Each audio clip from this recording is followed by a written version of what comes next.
Gracias, muy buenas tardes, muy buen viernes tengan todas y todos. Es un gusto nuevamente estar con ustedes.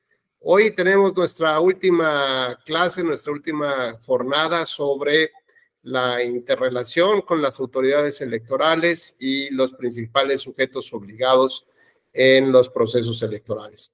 Pues vamos a tratar de llevar a cabo una charla muy ágil. Gracias, Jair. Claro, sí, lo tengo presente. Una charla ágil y sobre todo donde podamos ventilar algunas inquietudes o algunos temas que les resulten interesantes para ustedes y en la medida de mis posibilidades y conocimientos, pues tratar de orientar un poco la respuesta o provocar la reflexión. Ayer platicábamos un poco en la parte digamos, una situación del contexto, de cómo estaba funcionando la democracia en términos generales.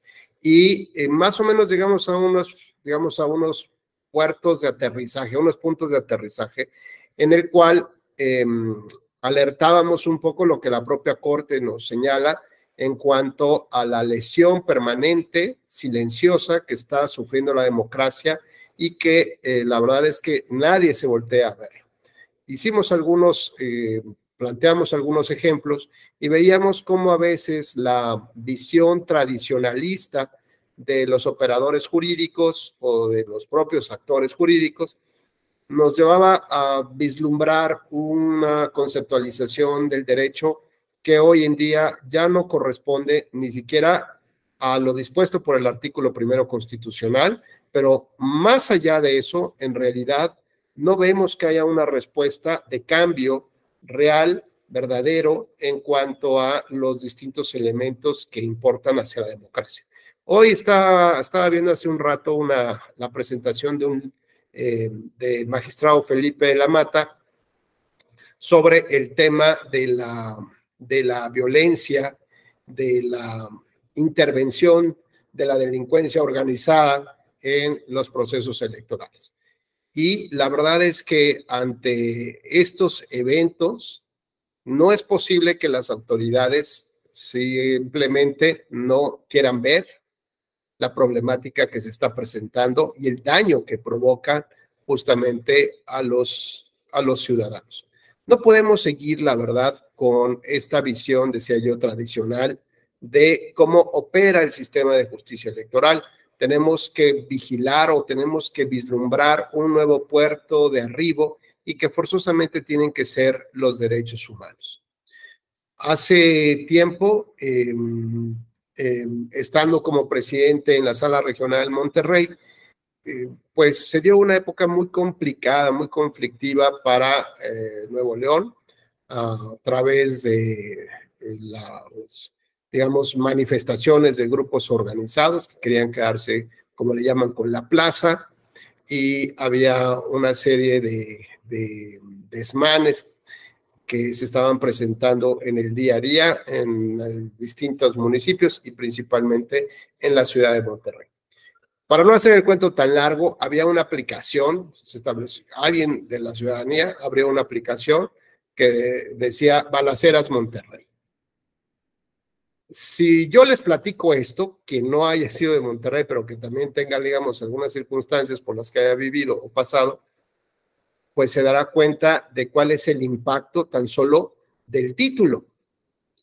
¿Y qué impacto podría tener en la gente que no está evidenciado en pruebas? Por ejemplo, que en las noches, por ejemplo, que yo acostaba a mis hijas ya para dormir, y como vivíamos en la parte alta de un cerrito, luego teníamos una especie de valle, y del otro lado del cerro, enfrente del cerro, pues había una colonia donde siempre había problemas. Bueno, pues eran ráfagas de balaceras, ¿no? Que duraban entre 15, 20 minutos, y mis hijas me decían, oye, papi, ¿qué pasa? Dije, pues es que la policía está deteniendo a los delincuentes para que se meten. Pero la verdad es que me daba una preocupación porque entre estas habitaciones, estas casas y la mía, ya no había nada aquí. O sea, me preocupaba que los disparos pudieran viajar, ¿no? No sé cuánta era la distancia, pero yo tenía una preocupación importante. Y un día me llamó más la atención cuando llegó un correo del colegio para decirme que iba a haber un simulacro. No, entonces no me llamó tanto la atención. Ordinariamente los simulacros, ya sabemos, contra incendio, contra terremoto, pero dije, pues acá no tiembla mucho en Nuevo León. No, era un simulacro contra la incursión de grupos delincuenciales a las escuelas. Entonces mis hijas pequeñitas que iban en el kinder empezaron a tener, a tener prácticas por si había balaceras. No incendios, no terremotos, balaceras. Y bueno, pues con la angustia que esto evidentemente les fue provocando, sin que haya pruebas y evidencias para poder decir cómo está influyendo una situación de esta naturaleza en la población.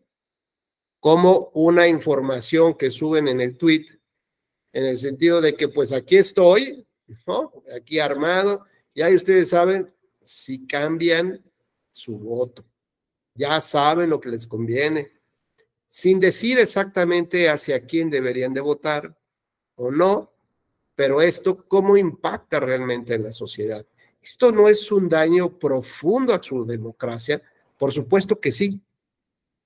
Y el problema, insisto, es la visión tradicional, anquilosada, de cómo hemos mirado las normas, los actos y cómo pretendemos que funcione un sistema que hoy ya no responde a la realidad ciudadana. ¿Cómo poder determinar entonces o cómo poder avanzar hacia estos nuevos retos que implicaría justamente lo que, por lo menos, acatar lo que nos ordena el artículo primero constitucional? Cerrando un poco la anécdota, hace un par de años leí una encuesta en el periódico Reforma, si mal no recuerdo, que hacía un comparativo entre, digamos, las pesadillas. No sé si ustedes hayan tenido alguna vez pesadillas. Parece que todos en la vida, en algún momento de nuestra vida, hemos llegado a tener una pesadilla. Bueno, las pesadillas, digamos, comunes de una generación como la mía cuando éramos pequeños, entre los 6, 7 años de edad, en lo que eres más impresionable, las pesadillas, fíjense bien, eran sobre el hombre lobo, Drácula, ¿no? Un monstruo que te atacaba en la noche. Esas eran las pesadillas que mi generación tenía.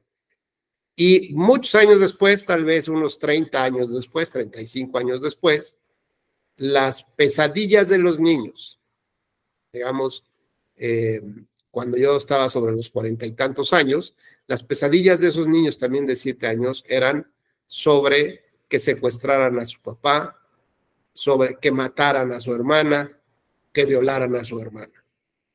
Veamos cómo en 30 años cambió una realidad generacional entre las ficciones y lo que ustedes quieran pensar de esas épocas y las de hoy. Lo importante es ver cómo ha trascendido la información y cómo impacta de una manera muy importante también a un electorado o a quien será un futuro electorado. Entonces, ante estos grandes retos que se nos presenta, ¿cómo podemos llevar a cabo una mejor o mayor interacción entre las distintas autoridades y los actores políticos? Cuando hemos dicho que la decisión del Estado se encuentra aquí, la ciudadanía en este punto, y el medio tiene que haber vasos comunicantes en los que permitan llevar información de un punto a otro. Y este Estado tome decisiones que entreguen resultados para la sociedad. Estos vasos comunicantes de manera natural o en este espacio de manera natural se colocan en los partidos políticos y los candidatos. Con lo cual, esta parte de este concepto de lo que hoy se denomina la gobernanza, digamos, esta correlación entre Estado, sociedad y estos vasos comunicantes, pues necesariamente tiene que ser virtuosa. Tiene que generar las mejores condiciones para que una sociedad esté tranquila, digamos, tenga una ruta firme sobre la cual va a plantear su vida y sus expectativas, y el Estado que dé también pasos firmes sobre sus programas y acciones en favor de la ciudadanía. Cuando esta relación no es virtuosa, ¿por qué? Porque hay una mayor separación entre la ciudadanía, la sociedad y el Estado. Hay una brecha que cada vez se hace más profunda y estos vasos comunicantes dejan de tener esta interacción natural con la sociedad. Se presenta un fenómeno entonces más bien de alejamiento con la sociedad y acercamiento con el ejercicio del poder. Por lo tanto, lo que termina tocando ese ejercicio del poder o la aspiración a obtener ese poder implica la traición también de los intereses de la sociedad. Y esto pues termina pervirtiendo justamente un sistema que debería de ser, si no bien virtuoso, pero muy bien equilibrado, en donde se permitiera llevar esta comunicación circular entre sociedad, partidos y Estado para la mejora de la comunidad. El papel importante que juegan las autoridades electorales tendríamos que redimensionar. Y ayer justamente platicábamos si el papel del INE solamente debe encargarse, en términos generales, de organizar un proceso electoral. Y decir que este proceso fue adecuado, ¿no? Se instalaron casi el 100% de las casillas, llegó el material, la gente estuvo bien capacitada, recibieron el sufragio, contabilizaron el sufragio, empacataron el sufragio y llegó a los destinos necesarios con las debidas reservas y resguardos de la información, hasta el punto que se demostró cuáles eran los resultados de una casilla y en términos generales un programa de resultados preliminares, en términos generales el programa de resultados rápidos y finalmente el programa de resultados oficiales, ¿no? Los últimos resultados.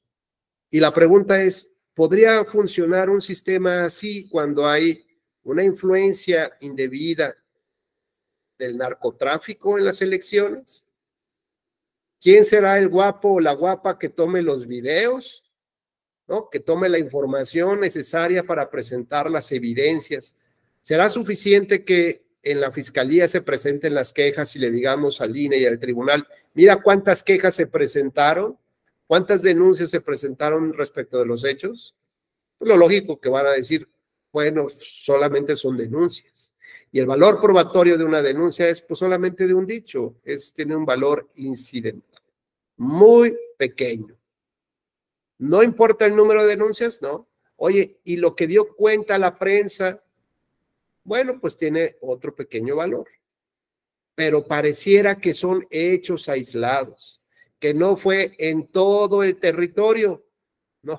Bueno, pues yo les digo que esta aplicación que tenía de las balaceras Monterrey, cuando llegaba yo de dar una conferencia en Tabasco, me llegaba yo a Monterrey, me mandaban luego la información o estaba yo al pendiente. Y a veces pasaba 3, 4 o 5 horas en el aeropuerto esperando que terminaran las balaceras en la ciudad de Monterrey. ¿De qué manera impacta en la vida? Pues solamente a cada uno de nosotros sabrá. ¿De qué manera esto puede llegar a condicionarme el sufragio cuando tengo una amenaza velada? Cuando, por ejemplo, la Sala Regional Monterrey daba una conferencia o daba un curso para los periodistas de Tamaulipas y preferíamos no ir a Tamaulipas.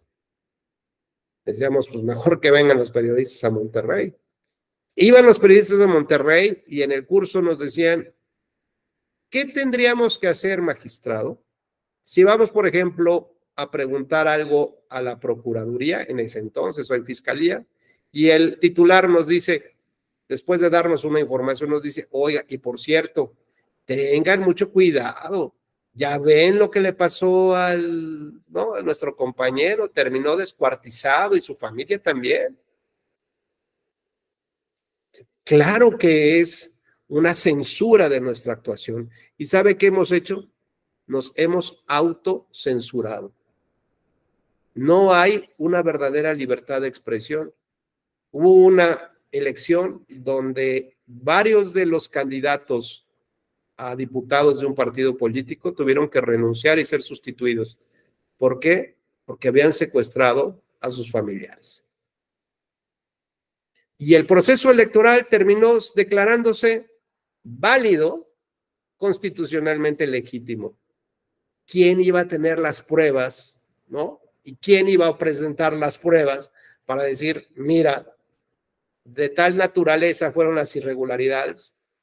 ¿Por qué? Porque pareciera entonces que no hay resortes que se activen y que defiendan a un ciudadano frente a una posible denuncia ante una fiscalía. No parece ser que existan los resortes adecuados que se activen para que el INE tenga que proteger esto y no sea necesariamente el ciudadano aislado el que tenga que correr con este riesgo. Entonces parece que tenemos grandes retos todavía enfrente.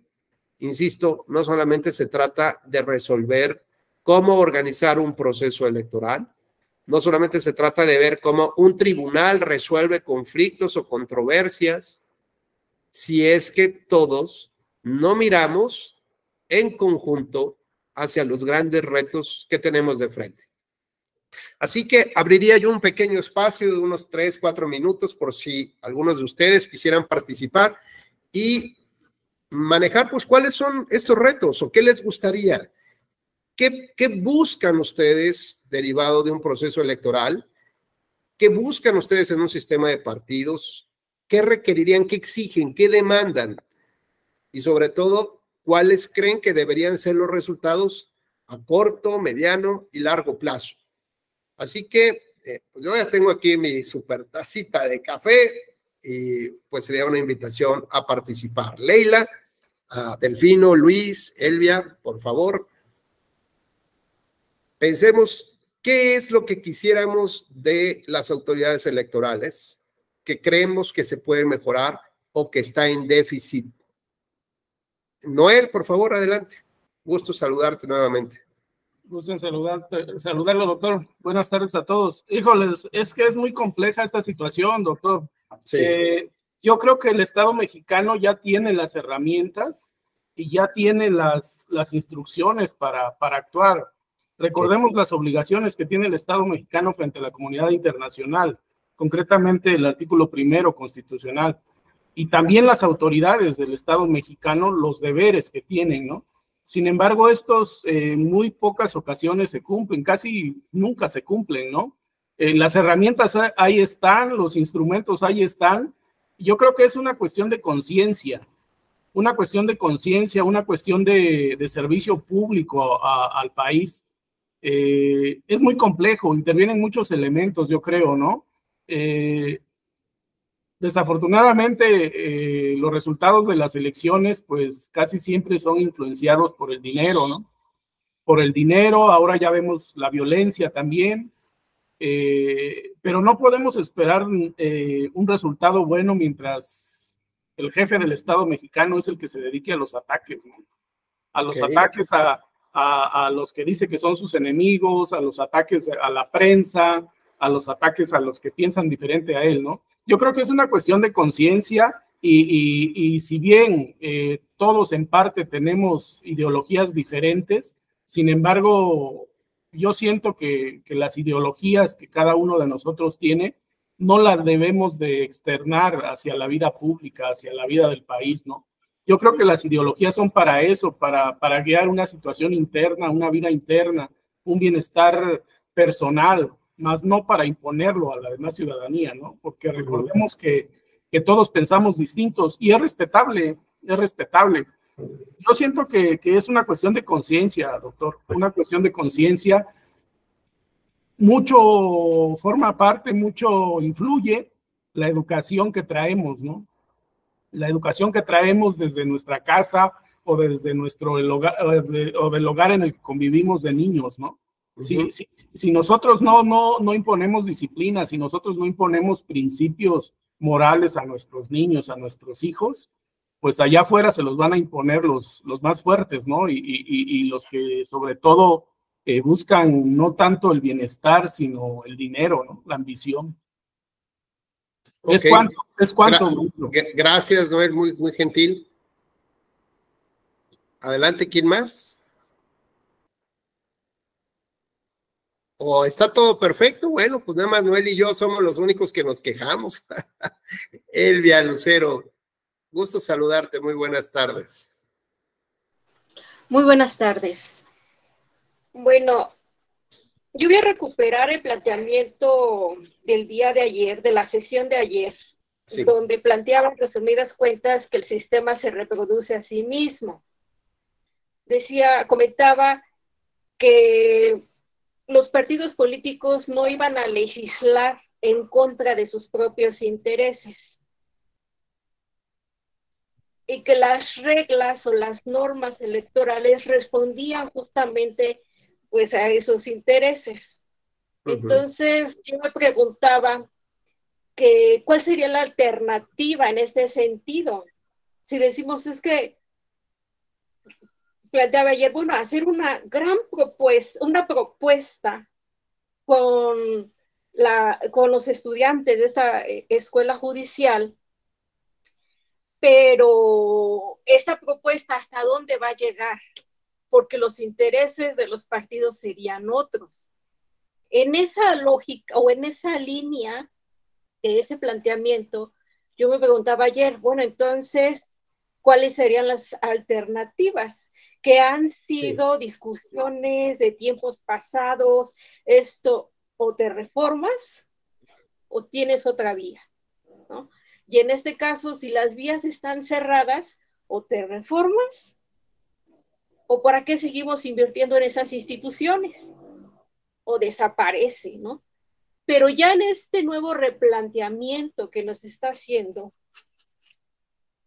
yo vuelvo a insistir en que se habría que identificar cuáles son aquellos aspectos normativos, o aquellos aspectos del sistema que nos interesa a nosotros modificar.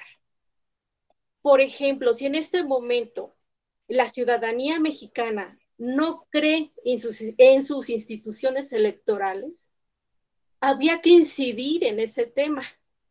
¿Por qué no está creyendo? ¿Cuáles son los elementos que les han generado esta incertidumbre en estas instituciones y trabajar en ese tema? Si el problema de nuestro sistema es en la representación, trabajar en ese aspecto de la representación.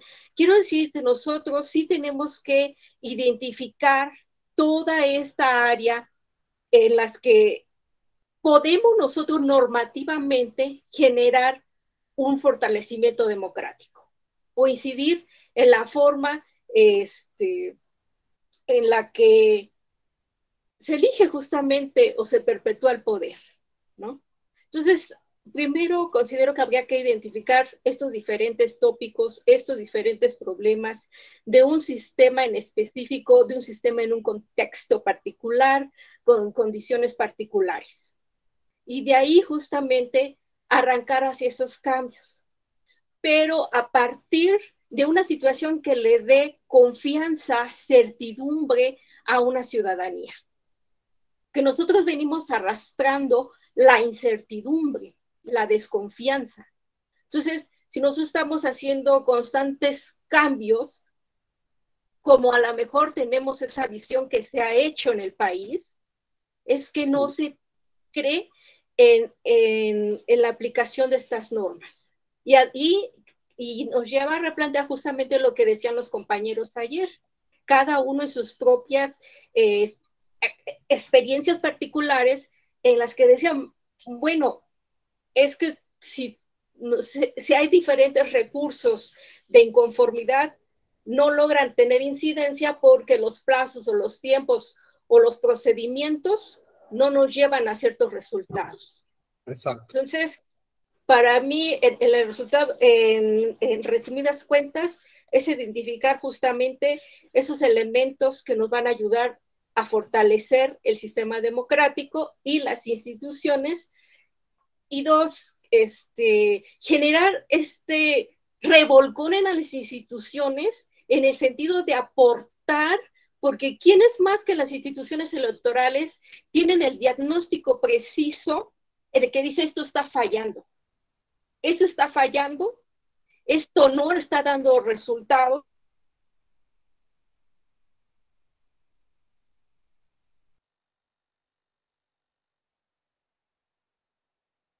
Creo que se congeló ahí la imagen, ¿verdad?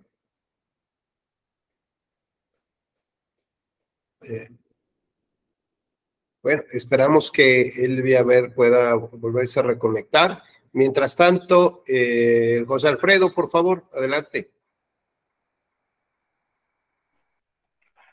Sí, doctor. Gracias. Buenas noches, compañeros. Yo creo que el problema, esto va a parecer una perogrullada, ¿no? Pero es enteramente social. Y va a decir, pues claro, las elecciones inciden en la sociedad. No, es más atrás que las elecciones. Es más atrás que el sistema electoral. Empezó usted la exposición con una mención muy curiosa, pero que abre espacio a este comentario. Dijo, yo le tenía miedo al hombre lobo, ¿no? A Drácula, a los vampiros. Yo le tenía miedo a que me robaran o a que mis papás me perdieran. Porque en los 80 el Estado mexicano promovió el cine donde se decía que en la sociedad había muchísimos robachicos, que a los niños se los robaban en la calle, que no podías aceptarle nada a un extraño porque te estaba dando droga o algo malo. Y luego, ya lo dijo usted, con una generación posterior, miedo al secuestro. Y para mí, esa exposición inicial que usted hizo es bien importante y muy buena para introducir esta respuesta. Porque si bien el Estado no se preocupaba mucho, el Estado, de promover a Drácula, Germán Robles hizo Drácula, ahorita que lo estoy recordando, de promover a Drácula, de promover, o sea, más bien promovían al santo, ¿no? Pero luego sí se encargó de promover el miedo a los secuestros. Antes de eso, el miedo a los robachicos, el miedo a los niños perdidos. Había mucho miedo en la sociedad de eso. Y luego se encargó de promover el miedo al secuestro, que era distinto del robachico, ¿no? Era algo diferente, había un contexto muy distinto. Se encargó de promover el miedo al secuestro, a tal nivel que permitieron a esta señora Wallace simular un secuestro en Lázaro Cárdenas, en eje central Lázaro Cárdenas, ¿no?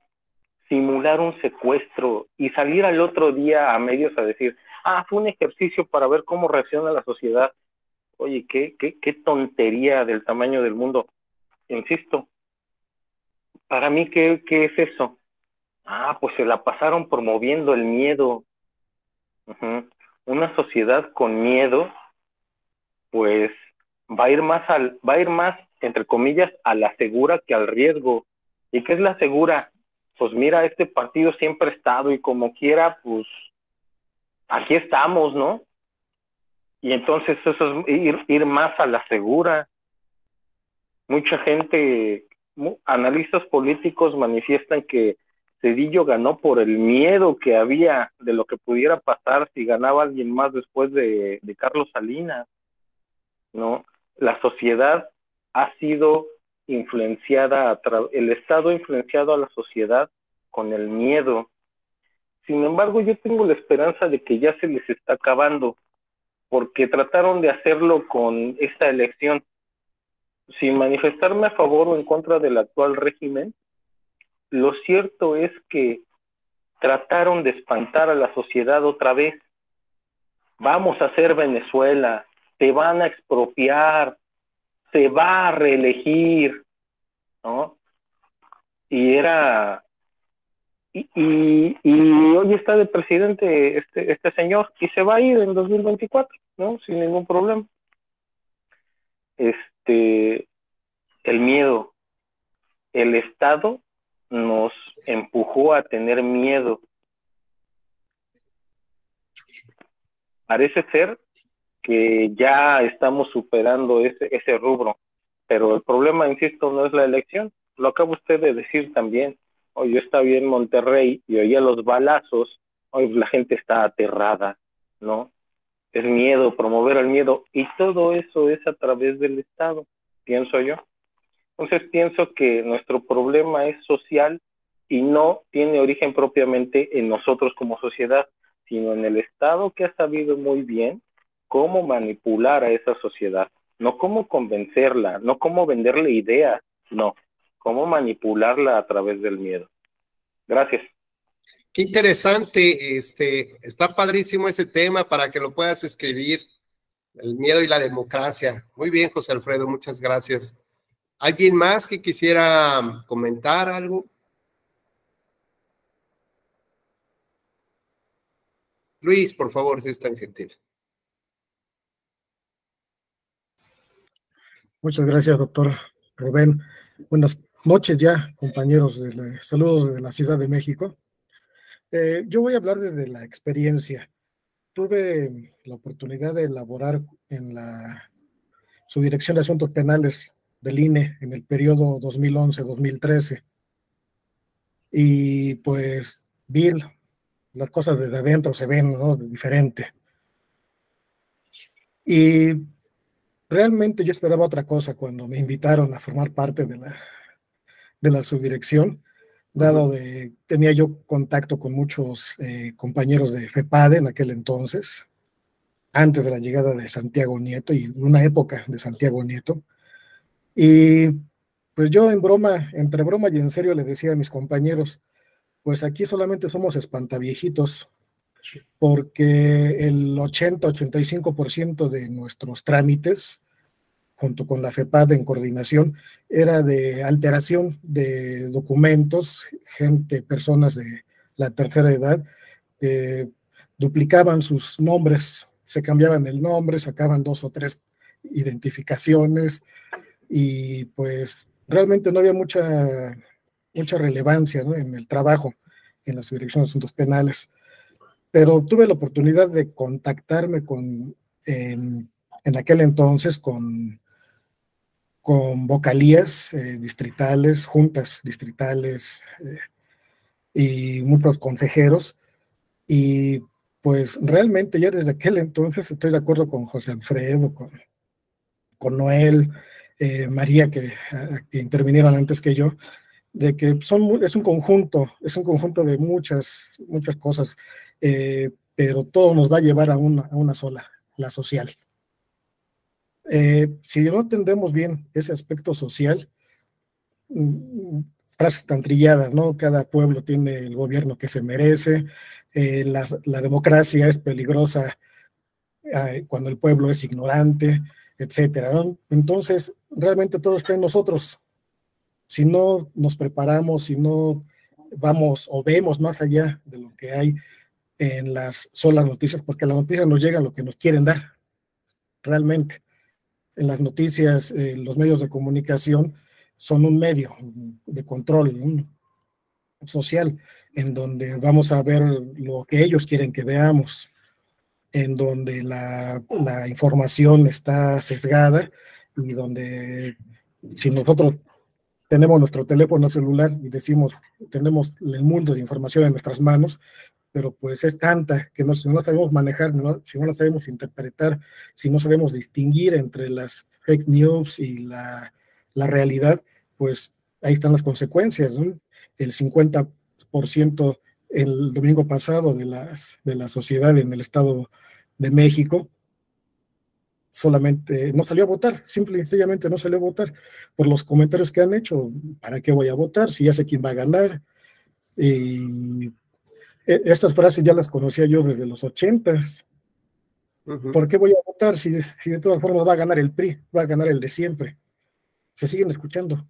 Creo que como sociedad no hemos avanzado, no hemos sabido incluso manifestar de manera coherente. Nos quejamos, sí, pero pues seguimos haciendo lo mismo, ¿no?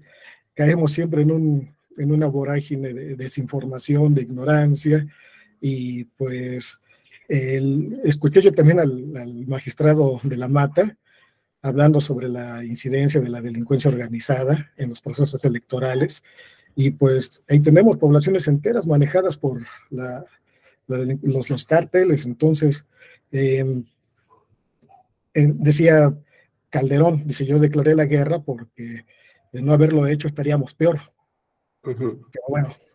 Pero bueno, la sociedad lo ha permitido, lo hemos permitido, formamos parte de ella, y pues son cosas que si no estamos bien conscientes y actuamos en consecuencia, vamos a seguir repitiendo. Es cuanto. Muchísimas gracias. ¿Alguien más que quiera compartir algún tema?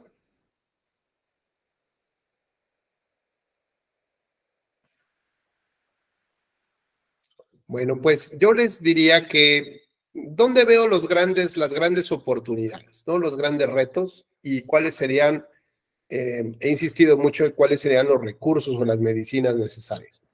En primer lugar, me parece que estos vasos comunicantes que decía yo entre sociedad y Estado, que es el sistema de partidos políticos y candidatos, tiene que mejorar, digamos, de una manera muy importante la comunicación, ¿no? Saber expresar qué es lo que se busca en un proyecto tal cual.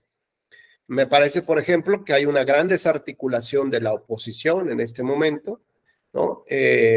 No sabe, digamos, todavía cómo perfilarse, cómo encantar de nueva cuenta a un grupo de ciudadanos. Por otra parte, me parece que está la retórica del gobierno, ¿no? Que está muy clara y está muy definida hacia dónde va y lo que busca. Entonces, me parece que en realidad hay una deficiencia en no de liderazgos, sino una deficiencia en la comunicación entre partidos políticos y ciudadanía. En segundo lugar, me parece que los ciudadanos tenemos que asumirnos como los dueños que somos de los partidos políticos. Esto es tratar de recuperar un poco del espacio perdido, que por muchos años lo hemos ido abandonando, y repensar algunas grandes líneas de lo que podríamos traducir en algún objetivo concreto. Por ejemplo, cosas que hoy no sirven. Hoy no sirve el que la ciudadanía no vaya a votar. Hablan, por ejemplo, del desencanto de la sociedad, hablan sobre la falta de compromiso de la sociedad, por ejemplo. Pero bueno, ¿cómo podemos transformar lo que decía José Alfredo? Ese miedo, ese desencanto hacia los partidos y candidatos, digamos, esta parte de que, decía Luis, nos desincentivaron, ¿no? En la participación política. ¿Cómo transformamos eso? Y no recuerdo quién ayer nos comentaba acerca del voto en blanco o el voto nulo. Eso me parece que debería de tener una trascendencia. ¿Cuál podría ser ese resultado? Bueno, pues ese resultado podemos verlo en el sentido de la legitimidad democrática. ¿Se acuerdan, por ejemplo, que la actual ley de medios de impugnación establece un recuento total si existen más votos nulos? Si el número de votos nulos es mayor que el porcentaje de votos entre el primero y el segundo partido, ¿no? Los que han obtenido esos triunfos, y ordena un recuento total. Bueno, ahí se vio justo qué pasaba con los votos nulos. Los votos nulos durante muchos años solamente fueron estadística. ¿Qué implicaba la votación nula? Implicaba un error al votar, implicaba una mala capacitación, implicaba un desencanto de la sociedad. Bueno, lo que sea que signifique, encontró una traducción práctica.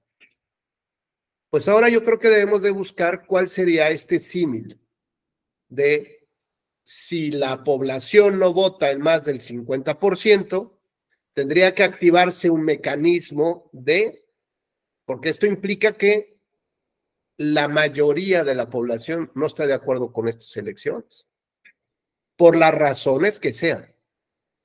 ¿Cuál sería el resorte que votaría? Pues es lo que tendríamos que pensar. ¿Cuál sería la consecuencia jurídico-práctica respecto de una respuesta de esta manera de la población?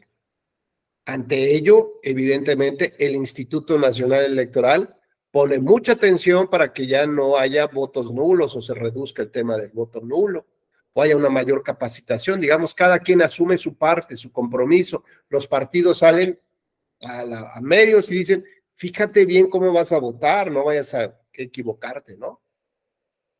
Bueno, yo estoy casi seguro que si encontramos una respuesta a esta gran ausencia de votos, yo creo que habría, digamos, como una corresponsabilidad de autoridades y de partidos políticos para que esto no se vaya como a una segunda elección. Imaginemos, Luis, que le digan, o sea, no es que no nos gusten los partidos, están bien, es nuestro sistema, no nos gustaron los candidatos. Y vámonos todos los candidatos y vamos por nuevos candidatos. O, por ejemplo, que los candidatos ahora los elijamos en listas abiertas, José Alfredo. ¿Qué te parece? Que tú puedas decidir de todos los candidatos de los partidos quiénes queremos que estén en la representación en la Cámara, por ejemplo. Y no con listas cerradas, sino con listas abiertas. O, en su caso, irnos con los mejores perdedores. Es decir, tenemos que buscar la manera de cómo activar otros elementos que puedan funcionar hacia la democracia representativa, porque habrá que saber leer qué es lo que pasa, por qué. Vamos a ver, mi familia todos votan, no, bueno, 2, 3 no votaron, ¿por qué no? Pues porque estaban en el extranjero, porque estaban de vacaciones, y eso no impacta realmente. Bueno, pues hay que ver, preguntarles. Y todos más o menos tenemos cierta conciencia general común de las razones por las cuales la gente no quiere votar. ¿Por qué? Porque no le interesa. ¿Por qué? Pues porque prefiere que otros tomen decisiones por ellos. ¿Por qué? Porque prefiere quedarse sentada. Porque tiene desencanto por todas las razones que ustedes quieran. Habrá que hacer una gran encuesta nacional de las razones por las cuales no votamos y esto provoque algo en la interrelación entre autoridades y partidos y ciudadanos, ¿no? Entonces ya vimos cómo sí se pudo hacer algo con un elemento que servía solo para la estadística, que eran los votos nulos, hoy tienen una consecuencia práctica muy importante, como llevar a cabo un recuento general de toda la elección. Ese, digamos, sería como un gran tema que tendríamos que empezar a abordar. El segundo, un análisis real de la legislación. Es decir, ver en dónde están los cuellos de botella que dificultan el acceso de los grupos, ¿no? De los grupos organizados a poder tomar el poder. Es decir, poder transitar por una vía abierta y además dejarla muy claro que eso no puede reducirse. Al contrario, tendría que ampliarse los elementos. Es que quede muy claro cuáles son estos espacios, estas carreteras y estas condiciones básicas para que todos podamos llegar, ¿no? Cualquiera puede llegar a el ejercicio del poder. Si hay disposiciones que empiezan a limitarlo, pues entonces, ¿cuál sería la consecuencia? Bueno, pues tendríamos que advertir una consecuencia práctica, donde empecemos a advertir que un grupo en el poder está limitando, por ejemplo, con la imposición de una nueva cláusula de gobernabilidad. ¿Se acuerdan de lo que iba esta cláusula? Esta cláusula establecida en la Constitución, bueno, en la ley, perdón, le otorgaba al partido que obtenía más triunfos de diputados el número suficiente para que controlara las decisiones del Congreso. Esto es, por ejemplo, siempre lo pongo con este ejemplo. Si tenemos una pareja que se va a casar y cada uno de ellos aporta el 50% de los gastos para la fiesta, pues sería lógico que cada uno pueda llevar el 50% de los invitados. Imaginemos que la novia, bueno, tiene más peso, la verdad, que entre nos, ¿no? Sus decisiones, por alguna razón histórica, pero bueno, estamos enamorados y tienen más peso sus decisiones. ¿Cuánto porcentaje le daríamos extra solo por ser la novia? Pues a lo mejor un 10%. Bueno, imaginemos que la novia solamente pone, o el novio solamente pone un 20% de los costos de la boda, pero lleva al 51% de los invitados. Es decir, está sobre representado en el 31% o en el 30%, lo que sea. Esto pues no tiene, digamos, paralelo, no tiene como posibilidades reales de subsistir. Sin embargo, la cláusula de gobernabilidad, eso es lo que hacía.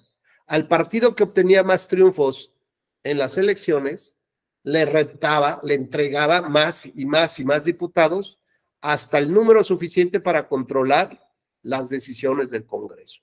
Y eso se llamaba la cláusula de gobernabilidad. Y después encontramos, por ejemplo, problemas que tiene hoy en día, por ejemplo, la legislación del Estado de México, que permite una candidatura común, pero donde van en la misma imagen, el mismo recuadro, van los partidos que presentaron, por ejemplo, a la candidata electa hoy, a la candidata de Morena, por ejemplo. La razón es muy sencilla. Yo no puedo distinguir la fuerza electoral de cada partido, porque el voto se va hacia los tres. ¿Y cómo determino cuál es la proporcionalidad que tiene cada partido para tener una representatividad en la Cámara? A través de un acuerdo de 3 dirigentes. Es decir, los millones de votos de los ciudadanos terminan siendo negociados entre 3 o 2 dirigentes. Eso evidentemente no puede funcionar así. ¿Por qué? Porque ¿qué tal, por ejemplo, que el PT no hubiera tenido el 3% de votos? Pues tendría que haber perdido su registro en lo local, o el Verde Ecologista. Y si hubiera una elección de diputados, además, pues no podemos saber qué representatividad le corresponde en el Congreso, sino entonces, ¿en dónde está resuelto el problema? En un convenio de coalición entre los 3 líderes de los partidos, que determinaron, por ejemplo, que del primer porcentaje, digamos, de los primeros 10 puntos que obtuviera la candidata, se repartirían 3 puntos cada quien. Con eso garantizaban mantener el registro. Esto significa la cláusula de la vida eterna de los partidos políticos, porque no necesitas demostrar nada. La unión hace la fuerza. Oye, pero tú debes demostrar en lo individual cuánto vales, ¿no? Para efectos de la representatividad, para efectos del financiamiento, para efectos de todo. Y entonces dijeron, les vamos a repartir 3 puntos a cada quien. Los siguientes 10 puntos, digámoslo así, los siguientes 10 puntos, le va a tocar al PT, le vamos a dar 1.26, ¿no? De los siguientes 10 puntos, y al otro le voy a dar tantos, y a Morena se va acá con el resto. Y así todos los demás se quedan a Morena. Entonces, la respuesta de este convenio de coalición fue que de todos los votos, por ejemplo, el PT tuviera el 4.5%, por ejemplo, el Verde tuviera el 6% y el resto de los votos fueran para Morena. Y la pregunta es, ¿en qué momento los ciudadanos decidieron eso? Bueno, esto se llama transferencia de voto y está prohibido por la Constitución y por la Convención Americana. Esto es una violación rotunda, profunda, clara al sistema democrático. Es algo que tiene que eliminarse y corregirse, como pues simplemente poniendo a cada partido con su propio candidato, como se hace, digamos, como en las coaliciones. Aparece la coalición tal, pero aparece, por ejemplo, el PRI con su nombre de candidato, aparece el PAN con el nombre del mismo candidato, aparece tal con el mismo nombre del candidato. Y eso no se hace para el tema de las candidaturas comunes. Ahí hay un gran problema que es violatorio de los principios democráticos y del voto ciudadano. ¿Dónde pondría también el énfasis? Evidentemente, ya lo platicamos, en el sistema de la fiscalización. La fiscalización hoy no sirve, no funciona por el número, el gran número de actos de campaña, el gran número de candidaturas, el poco funcionamiento que tiene el sistema integral de fiscalización, porque además no cumple con el objetivo, que es cruzar toda la información con los sistemas hacendarios y fiduciarios y bancarios. Entonces, eso no sirve. ¿De qué me sirve contratar a 500 personas que no son especialistas en investigar el recurso y llevar a cabo una fiscalización? ¿De qué me sirve? Bueno, pues ahí está un tema importante. ¿De qué me sirve tener la fiscalización si no se empata en realidad con los procedimientos impugnativos para que se declare la nulidad de una elección? ¿Esto qué significa? Pues que es una invitación constante y permanente a que se rebasen los topes de gastos de campaña, a que no seas transparente, a que no rindas cuentas, a que traigas dinero sucio a tu campaña. ¿Por qué? Porque el sistema de fiscalización no sirve. Y si sirviera, de todas maneras, no empata, está desfasado con el sistema de medios de impugnación. Y ayer lo platicamos. Puede ser que el INE detecte hasta el dictamen consolidado, que detecte que hay un rebase a los topes de gastos de campaña. Pero como no se hizo valer previamente, pues ya sería muy difícil que sea de conocimiento inicial, pues, de la Sala Superior a partir del recurso de reconsideración. ¿Y esto qué implica?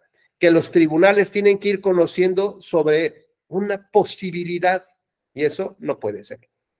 Es que creo que rebasó los topes, pero no hay pruebas. Pues te van a batear, pues por de creencias, pues está mal. Así que todo el sistema de rebase a los topes de gastos de campaña, de fiscalización y de nulidad por el propio rebase, está todo chueco, desfasado, no sirve, no funciona y lo único que hace es invitar a seguir violentando la norma. ¿Dónde pondría más los acentos? La gran cantidad de recursos económicos que reciben los partidos políticos. Bueno, alguien decía el otro día, es que si le quitamos el financiamiento público, pues van a buscar dinero irregular. Y la pregunta es, ¿y eso no lo hacen ahorita? O sea, eso no funciona así. No, pues claro que así funciona, y funciona muy bien, parece hasta promocional esto. Y funciona muy bien. Bueno, ¿qué haríamos? Pues tal vez buscar una medida progresiva para ir disminuyendo los recursos de los partidos políticos en el ánimo de que se volteen a ver a los ciudadanos, a sus militantes, a sus simpatizantes. Leía hoy también un hilo de estos tweets que arman sobre una autora argentina, creo que es argentina, que hablaba sobre una observación que hizo a varias elecciones, creo que un poco más de 30, y decía que las elecciones primarias no necesariamente permitían escoger a los mejores candidatos o fortalecer la democracia.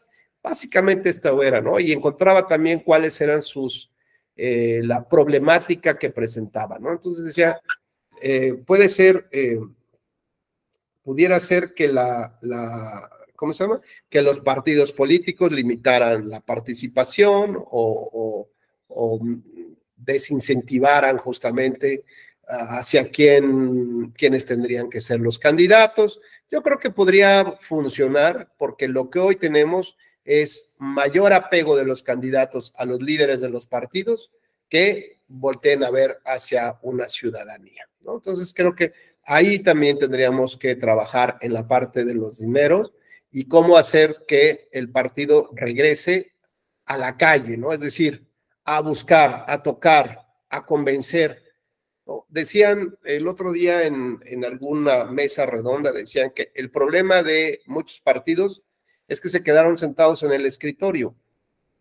Pues sí, estiras la mano y te dan dinero, ¿no? Te dan la sopita en la boca, ni te tienes que preocupar ni mover. Decían, por ejemplo, que había una propuesta que para que hubiera aspirantes a la candidatura, ¿no? Tendría que tener un respaldo de 1 millón de habitantes, de electores, pues, ¿no?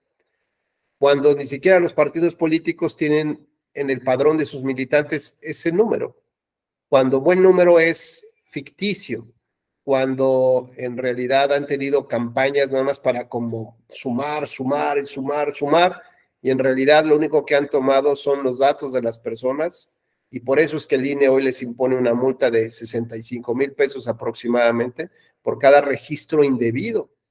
Imagínense cuando son cientos de miles o millones de registros fakes, pues entonces ya les preocupa ahora sí a los partidos políticos y después reclaman más tiempo, reclaman que haya nuevos acuerdos de permisos. Imaginemos hasta dónde llegó el contubernio, fíjense bien lo que les estoy diciendo, lo digo con mucha responsabilidad, entre el INE y los partidos políticos. Había un dato específico que los partidos falseaban y que el INE se hacía como que la Virgen le hablaba, ¿no? Y era el costo o el pago que se le hacía a los representantes de casilla y representantes generales. Ordinariamente se inventaban unas papeletas donde decían los representantes que era un trabajo voluntario y que no recibían nada de dinero, pero ahí estaban, todo el mundo terminando las elecciones y entregándoles la lana a las personas que estaban trabajando, ¿no? Apoyando al partido político. A ver, me parece que se lo merece, ¿no? Pero como esto formaba parte de, digamos, de los costos de la campaña, porque además así se les ocurrió a un par de consejeros, en el sentido que el cierre de campaña no era el cierre de campaña, sino que todavía había gastos durante la jornada electoral que se tuvieran que incorporar en la campaña, en el informe de gastos de campaña, como estos que les platico. Entonces, como ya no querían tener ninguna complicación, mejor inventaban todos estos documentos y le decían al INE, yo no gasté ni un peso, tengo puros voluntarios, pero había alguna investigación por ahí y entonces le decían, mira, fíjate, sí, te entregaron a estos, te entregaron 2,000 pesos, por lo tanto, considero que el resto también recibió esa cantidad y entonces los montos eran totalmente altísimos, incluso podía llevarlos a rebasar los topes de gastos de campaña. ¿Qué hizo el INE? En lugar de sancionar las cosas y ordenar las cosas, llegó a un acuerdo, que eso por eso lo comento, porque además es un acuerdo público aprobado por el Consejo General. ¿En qué sentido? En que le dijo a los partidos, regístrame por lo menos al 50% de tus representantes. Y dime, ¿cuánto les estás entregando? Realmente. Y yo te ofrezco que no reviso el otro 50%. Cuando te enteras que esto es un acuerdo de la autoridad tomado con los partidos políticos, en esta interacción con los partidos políticos, la pregunta que haces es, oye, autoridad, ¿de qué parte estás? ¿Del lado de la democracia o de un lado que conflictúa la democracia y beneficia un sistema de partidos? Pero ojo, no los fortalece, no fortalece el régimen de partidos. Entonces, de pronto dices, ¿cuál es el verdadero papel que tiene que asumir la autoridad? Y a ver, entiendo que debe de ser facilitador de los temas, mejorar los temas, hacer las invitaciones, lo que ustedes gusten y manden. Pero no, digamos, me parece que esto ya fue un verdadero exceso, o como cuando los partidos políticos entre ellos acuerdan con la autoridad que no van a impugnar su acuerdo. Y entonces, ¿cómo lo va a conocer el tribunal? ¿Qué implicaría, Leila? ¿Qué necesitaríamos si aquí tienes lo digo con mucho respeto, ¿no? Es un ejemplo, a Luis Rodrigo, a Delfino, a Jorge y a Rubén. Y entre los cuatro nos ponemos de acuerdo que no vamos a impugnar, pero es totalmente ilegal lo que está sucediendo. Y tú, Leila, como ciudadana responsable, pues a lo mejor no tienes el conocimiento para llegar al tribunal, a lo mejor el tribunal no ha abierto la posibilidad para que casos como estos sean impugnados por Leila. A lo mejor Leila no tiene tiempo, no tiene dinero, ¿no? Como decíamos ayer, pues enfrente de mi casa vi esto y pues yo no sé que está mal, pero que alguien se haga cargo de esto. ¿Quién? ¿Cómo? ¿Qué necesitaríamos? ¿O qué crees que pudiéramos implementar, Leila? Pues esta parte, algún procedimiento respecto a los ciudadanos que también son, como son cosas que van a afectar directamente también hacia nosotros, pues tener esa esfera jurídica para poder nosotros llevar a cabo algún procedimiento sin necesidad de que tenga que ser a fuerzas por determinada persona. O sea, que tengamos la capacidad de poder llevar a cabo algún procedimiento respecto a esto. Entonces tu propuesta, perdón, en síntesis, ¿cuál sería? Esa que vea un procedimiento respecto a los ciudadanos que tengan ese carácter de actores. Ok, abrirlos. Pero si tú ni yo tomamos clases con la escuela judicial, ¿cómo le hacemos? No lo sé, es una buena pregunta. A ver, que alguno de mis compañeros con más experiencia. Como diría el clásico, ¿quién podrá ayudarnos? ¿Quién podrá defendernos? No lo sé, profesor. Necesitaría pensarlo más. Yo creo que sí sabes. Yo creo que sí sabes. ¿Qué podría funcionarnos? ¿Alguien que se le ocurra alguna salida? No necesariamente tiene que ser la más correcta, pero simplemente estamos pensando sobre acciones que podríamos tomar, acciones prácticas.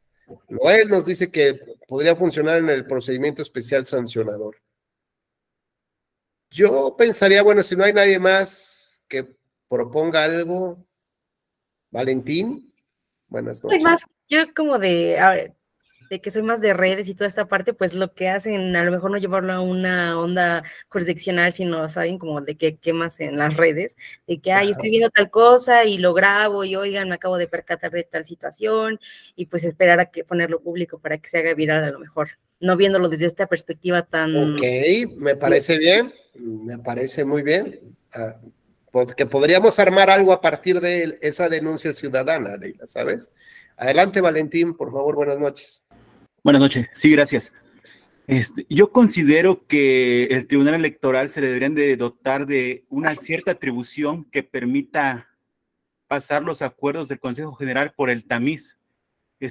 Casi un gran porcentaje de los acuerdos que toma el Consejo General son impugnados y casi siempre el Tribunal Electoral termina emitiendo criterios que resultan muy eficientes para salvaguardar los derechos político-electorales de las y los ciudadanos. Entonces, yo considero que se debería ya de tener otorgar esta atribución al tribunal para evitar esto, ¿no? Que como no la presenta ningún partido político porque hay un acuerdo, es que por lo menos exista esta revisión, tomando en consideración ciertos aspectos como el juicio para la defensa de los derechos político-electorales del ciudadano. Es que no se quede ahí en que ya no pasó del Consejo General. Esa es la idea que yo tengo, desde una visión más institucionalista. Me parece, fíjate, por ejemplo, Francia, a diferencia de México, Valentín, Francia tiene un sistema de revisión de constitucionalidad previo a que tenga vigencia la ley, ¿no? ¿Esto qué significa? Que nosotros tenemos un sistema ex post, es decir, una vez que la ley es vigente, entonces ya empieza el proceso de impugnación, ¿no? Entonces, la diferencia, por ejemplo, entre México y Francia, no digo cuál sea un sistema mejor, pero podríamos ver alternativas. Entonces, ¿por qué no crear un área especial, digamos, como de constitucionalidad, que analice, antes de que estos acuerdos entren en vigor, que analice, ¿no? Como que vea temas muy concretos de donde no haya afectaciones directas a la democracia. Esto no implica que no puedan después ser impugnados, ¿no? Pero que de entrada pueda ser una alerta, establecer, oigan, acá hay un problema, se están transfiriendo el voto, que hubo, ¿no? O sea, como ir alertando y que a lo mejor no es que sea definitivo y firme ni vinculante, pero que sí sea, digamos, un tema que haga, por ejemplo, como la preconstitución de prueba. Es decir, ya hubo un análisis previo y pudiera ser que por ahí ya un tribunal tenga más fácil determinar si o no llegamos a este punto. Adelante, Jesús y luego María Antonieta.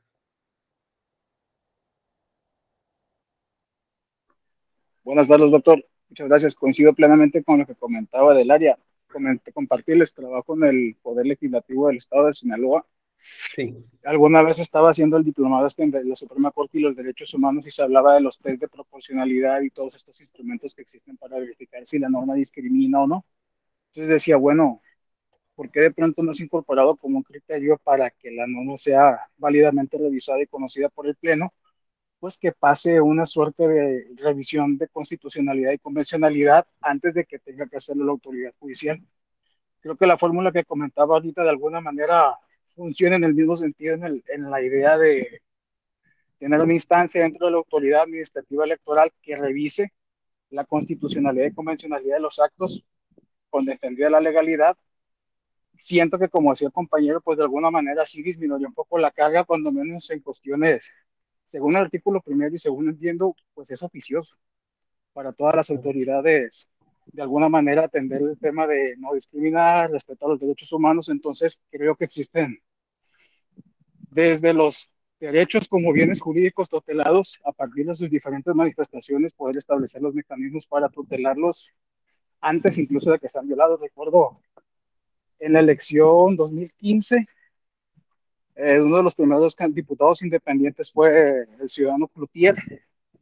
Por ahí el ciudadano pusieron a la suplente como mujer, pero como había una situación de fórmulas por ahí, ellos recurrieron a la autoridad jurisdiccional antes del registro, argumentando que eventualmente al intentar registrar una candidata suplente de un varón, iba, bueno, de una persona del género femenino, como suplente de una candidatura del género masculino, pues por normatividad electoral eso no iba a ser posible. Hubo algún criterio que con gusto lo pudiera hacer llegar en breve, en el que se señalaba que este tipo de cuestiones podían ser conocidos antes de que se verificara la violación del derecho. Entonces siento que de alguna manera los criterios de la Corte, como decía alguno de los compañeros por ahí, nos proveen de todo un marco teórico y jurídico, o sea, para poder construir esas formas ya institucionales que se entiende que ya habrán de ser discutidas y analizadas en el ámbito político. Pero la parte de la democracia participativa que comentaba me parece fundamental. Y algo del país latinoamericano que tiene un mecanismo de que si de pronto no hay ciertos acuerdos, el Ejecutivo anula de alguna manera al Legislativo y va a haber un nuevo proceso y va a haber un nuevo acuerdo político, o como lo que pasó en España, que le encontraron alguna salida, pero que existen los mecanismos como lo que decía, híjole, o tanto porcentaje o menos de votación. Constitucionalmente hablando, el instituto convoca un proceso participativo en el que se cite a la ciudadanía en su conjunto. Por sección electoral, la geografía y la cartografía electoral nos permiten ese nivel de control. Yo creo que hasta ahí dejaré la intervención, doctor. Muchas gracias. Gracias, Jesús. Comentaría dos temas breves aquí. El primero es sobre la ética de la decisión. Hay, digamos, una ética o un conjunto de virtudes de las personas en términos generales, ¿no? Que seamos honestos, que seamos claros, que cumplamos con nuestros objetivos, ¿no? Digamos, el conjunto de virtudes de las personas, de cualquier persona. Habrá un conjunto de virtudes especiales para ocupar un cargo en específico, como ser consejero del INE, magistrado de un tribunal, ¿no? Son como cuáles, pues la imparcialidad, la independencia, la exhaustividad, la valentía, ¿no? Ese conjunto de virtudes. Y aparte tendrá que haber una ética de la decisión, una ética de la sentencia o del acuerdo.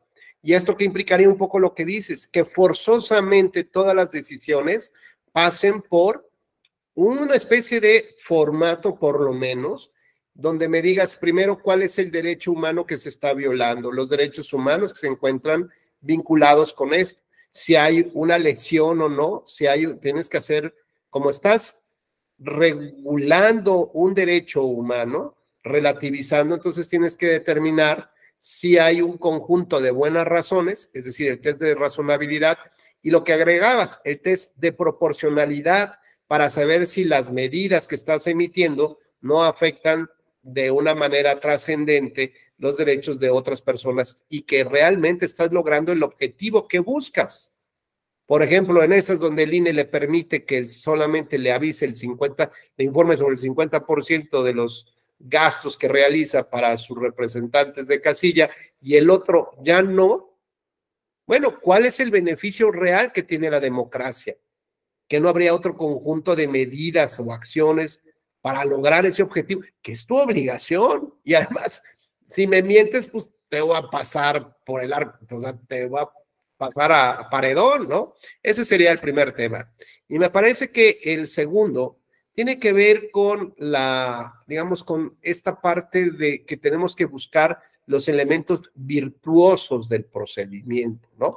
Es decir, buscar digamos, los casos de éxito, ¿no? Es decir, ahora sí, donde sí hemos funcionado y ha funcionado muy bien los procesos, la democracia, y esos mantenerlos y poner los candados para que esos no deban de tocarse. Gracias, Jesús. María Antonieta, por favor. Gracias, buenas noches a todos. Pues viendo la última manifestación que usted nos decía, elementos virtuosos del procedimiento, yo creo que bajo esa premisa, estoy de acuerdo en que tendríamos que empezar a instar ante las instancias respecto de hacer valer diversas impugnaciones y digo los elementos virtuosos del procedimiento porque vamos en principio, a lo mejor pudiéramos quedarnos cortos y decir que no tenemos legitimación para a lo mejor un acuerdo del Consejo General, porque no nos causa perjuicio, porque nosotros no estamos participando, y ahí pues no nos causaría perjuicio en todos los actos, diversos actos que hace el Consejo General, tanto del INE como de los soples. Entonces, ir buscando ese tamiz de racionalidad y proporcionalidad a que se referían para hacer una buena impugnación y decir sí violenta mi derecho humano a elegir en vía democrática a una persona para que me represente como autoridad, y por lo tanto el procedimiento que se siga para esa elección pues sí me perjudica, o sí yo tengo interés, yo como ciudadano ajeno a un partido político, sí tengo interés, y yo creo que a partir de esa argumentación pudiera iniciarse un procedimiento. Me parece muy bien, María Antonieta. Fíjate que un poco ya tomando un poco las ideas de lo que decía Leila de la denuncia ciudadana, ¿por qué no pensar en una especie de el abogado del pueblo? El abogado electoral del pueblo. ¿Y esto qué significa? A ver, yo no sé cómo, ni qué tengan que hacer, ni conozco la ley, ni estoy obligado en términos generales a ello, ni estoy emocionado con abrir una serie de impugnaciones en contra de no sé ni de quién ni cómo. Pero, por ejemplo, si yo junto con algunas otras personas como Leila, presento mis quejas, ¿no?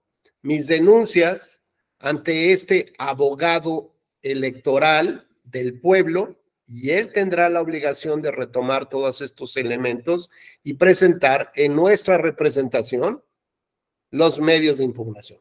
No sé si funcione o no funcione, insisto. Estamos viendo como alternativas, ¿no?, de posibles acciones que por lo menos tuviéramos que repensarlas y reflexionarlas, en qué medida la ciudadanía puede llevar a cabo estas denuncias sin que necesariamente sean ellos las que las presenten, ¿no? Y que además no necesariamente tienen los recursos. Es decir, ¿por qué de pronto, mira, por ejemplo, dice María Antonieta, así como hay defensorías electorales para materia indígena, ¿por qué no hay defensoría electoral en términos generales para la comunidad?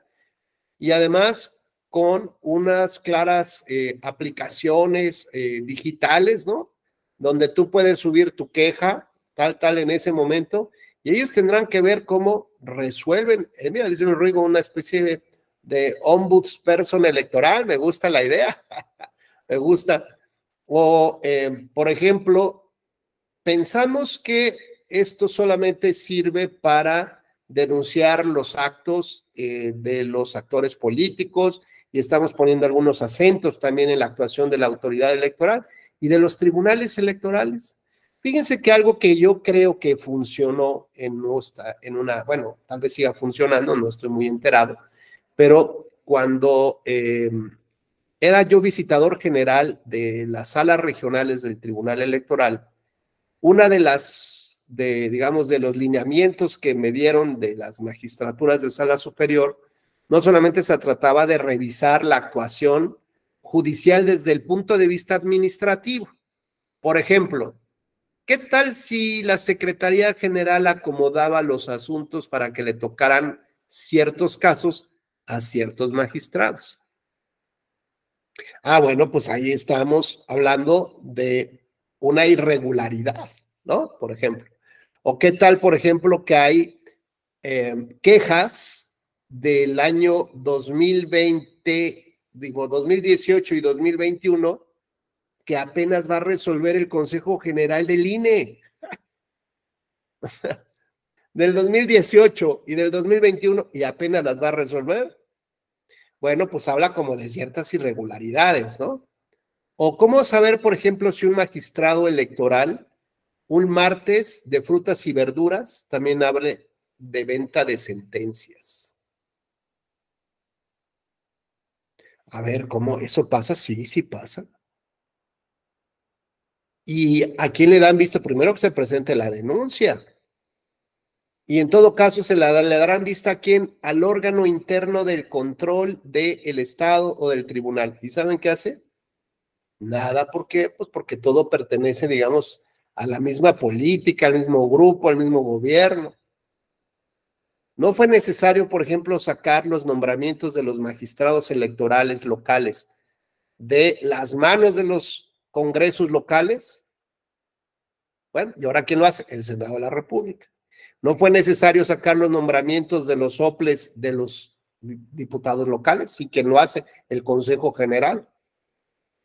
Y tendrán visitador general los tribunales locales que revise cómo imparten la justicia. Ojo, no sus decisiones, no sus decisiones, porque ellos son libres para tomar sus decisiones como tribunal. Pero finalmente el acceso a la justicia es un servicio público. Y desde este elemento yo puedo vislumbrar cuáles son los grandes retos, los riesgos que corren, cómo se lleva todo el proceso interno. Y entonces cuando tienes a un visitador general que no está sometido a un gobierno, resulta que hasta los secretarios se enfermaban, se desmayaban, los magistrados estaban nerviosos porque ya venía el visitador. ¿Qué iba a pasar? ¿Qué les iban a descubrir? La integración de expedientes. Arrancaban pruebas. O, por ejemplo, resulta que unas pruebas supervenientes, ¿no? Se presentaron importantísimas, que resolvían la nulidad o no de una elección. Así de importantes. Pruebas supervenientes. El tribunal emite su sentencia y no dice nada de la prueba. El promovente, digamos, el afectado con el ofrecimiento de la prueba y con esa sentencia, acude a la sala regional y dice, oye, fíjate que hay falta de exhaustividad porque no estudiaron una prueba superveniente. Y resulta que cuando le piden el informe al tribunal, el tribunal dice, sí, esa prueba, sí, la desechamos al otro día. ¿Y la notificaste personalmente? No, fue por estrados, porque ¿saben cuándo fijaron en estrados? Nunca. Es inventado de escritorio y eso es corrupción y eso afecta la democracia. ¿Cuántas cosas no sabrán ustedes que no se atreven a decirnos, no? ¿Cuántos cambios de criterios hemos tenido, no? Luego dicen así, es que son los tribunales como la chimoltrufia, ¿no? Como dicen una cosa, dicen otra, ¿no? Jueces de línea, de consigna, tratar de que las cosas, aquí medio ocultan los temas y ya veremos luego qué pasa en lo federal. Bueno, hay que buscar entonces también estos mecanismos. Vamos viendo cuáles son, tenemos un montón de retos, O sea, realmente las cosas no están, algunas cosas sí funcionan, pero otras hay que mejorarlas, o por lo menos, como diría la película esta, I'm watching you all the time, le decía, ¿no? Te estoy vigilando, magistrado, abusado. Hay que llevar una actuación virtuosa, como dice María Antonieta. Y no solamente de la persona, no solamente del ejercicio del encargo, sino de la ética de la decisión. No puedes decirme que en automático se desecha y ya vas al tribunal y resulta, no se puede desechar por esa razón. No, es que no tiene firma. Ahí está la firma. O sea, por Dios, ¿qué estás viendo? Ah, sí, ya me di cuenta que sí tiene firma. Es que venía en otra hoja. Pues sí, pero no te das cuenta. Sí, venía aquí de ladito. Bueno, pero de todas maneras lo vuelvo a desechar. ¿Por qué? Pues por extemporáneo. Ah, Chihuahua, llega al tribunal. ¿Cómo por extemporáneo? Si está presentado en tiempo y forma. Ah, bueno, está bien. No, bueno, ya lo voy a admitir, ¿no? Ya lo admito y resulta que resuelvo ¿cómo? Pues resuelvo todos los agravios inoperantes. Ya va al tribunal. Oye, ¿cómo inoperante? Mira, si hay principio de agravio, te está diciendo que se queja de esto. Acá están las pruebas, estúdiaselo. Ah, sí, ok. Vuelvo a resolver todos infundados. Y ya cuando llega al tribunal, el tribunal le tiene que decir, oye, discúlpame, hermano, ya pasó el tiempo, ya no hay oportunidad de repararte la violación que veniste alegando. Y esto se llamó bienvenido a la justicia de la puerta giratoria. Así como entras, si das de vueltas, y nadie te resuelve nada. ¿Y saben dónde se presenta esto? En la justicia mal llamada intrapartidaria, cuando acudes a los comités o comisiones u órganos de justicia del partido, lo que menos tiene es de justicia. Así que ahí tenemos otro gran reto en el cual tenemos que trabajar justamente. Veamos entonces cómo hay un montón de cosas que tenemos que tener esta visión integral, ¿no? Este análisis del contexto de cómo funciona todo, porque si le pico acá, algo se va a mover de este lado y eso lo tengo que tener presente, siempre en aras de ver cómo vamos a fortalecer la democracia. A lo mejor igual nos equivocamos, está bien, ¿no? Dicen que el que no trabaja no se equivoca. Entonces, qué bueno que estamos haciendo la plana, estamos haciendo la tarea y ya vamos viendo, por lo menos intentar hacer cosas diferentes. Y yo propondría entonces una visitaduría general que sea aprobada, un órgano que sea aprobado por el Senado de la República, porque finalmente si ellos nombran, pues a los magistrados, pues por lo menos que alguien les rinda informes a esos que los nombran de cómo están funcionando esos que nombraron, ¿no? En el caso de los consejeros de los OPLES, bueno, pues hay procedimientos claros ante el propio Consejo General, como puede ser la inhabilitación o el cese de funciones por conductas graves, ¿no? Bajo un procedimiento en el que se respeta el debido proceso legal, por ejemplo. Y en el caso de los magistrados, pues no, y de verdad, así había un tribunal que decía que era martes de frutas y verduras y sentencias. Bueno, pues, ¿por qué no también, por ejemplo, ver con qué bienes entró un consejero y con qué bienes salió él y su familia? Porque luego resulta que los propios candidatos, ¿no? Se acercan a los consejeros y el consejero dice, no te preocupes, aquí te voy a resolver tu tema, aquí te voy a parar tus quejas, te voy a avisar, tengo mi red aquí, mi amigo, mi compadre, ¿no? Y así que desde la oficialidad de partes, cuando te presenten una queja, inmediatamente te voy a dar vista. Vista por teléfono, te aviso, para que arregles lo que tengas que arreglar. Oye, ¿y eso cuánto me cuesta? ¿Qué carro le trajiste? No, pues tengo un Audi, mira, oye, se ve re bonito tu Audi. Pues eso te cuesta. Y les han entregado las llaves, así, a consejeros. Casas, propiedades, dineros en efectivo, relojes.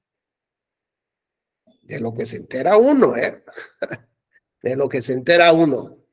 Bueno, por ejemplo, las licitaciones que hacen los OPLES, ¿son las adecuadas o son las que el gobernador les pidió respecto de tal empresa? Ups, ya estoy tocando fibras sensibles, a lo mejor alguien tiene un cuate consejero y dice, uy, ¿no? Bueno, pues necesitamos efectivamente tener que ser más virtuosos, y lo decían hace rato, esto va de más atrás, tiene que ver con la responsabilidad social, con la madurez, con el compromiso. Pero si entramos con el ánimo de ver qué lana me voy a llevar ¿no? de las elecciones, voy a hablarle a mi compadre, no, bueno, pues estás entrando así como secretario, compadre.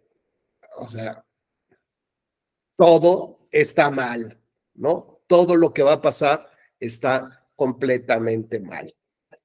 O, por ejemplo, gobernadores que se ponían de acuerdo con algunos consejeros para que capacitaran a los posibles consejeros de los soples, ¿no? Entonces les hacían cursos a modo, y ahí les mandaban, ahí te mando 20, capacítamelos para el examen ante el Consejo General, ¿no? Y bueno, pues claro, de los 20 o 30 que mandaban, pues ya que como que salieran 3, ¿no? 3 que aprobaran, pues ya tenía un poco el control del órgano electoral, ¿no? Y eso habla bien de una institución nacional que cobraban a los gobernadores para capacitarles a sus gentes. Adelante, Jesús. Muchas gracias, doctor. Con lo que comentaba me acordé, bueno, ya ve que están estos procesos para la ocupación precisamente de las titulares de las consejerías. Aquí, por ejemplo, nosotros estamos en la Escuela Judicial Electoral, una instancia de educación en materia electoral que el tribunal abre pues para la ciudadanía. Capaz si no estaría tan descabellado hablar, existe la encívica y la comisión esta de educación cívica y toda esta cuestión, pero no estaría tan descabellado hablar de una escuela ciudadana electoral que forma la ciudadanía que guste en temas relacionados con todo lo administrativo electoral, tal vez. No lo sé, se me vino de pronto de lo que comentaba de que si se hace facciosamente, probablemente a título público, pues podría ser una función sustantiva de la autoridad electoral administrativa en este caso.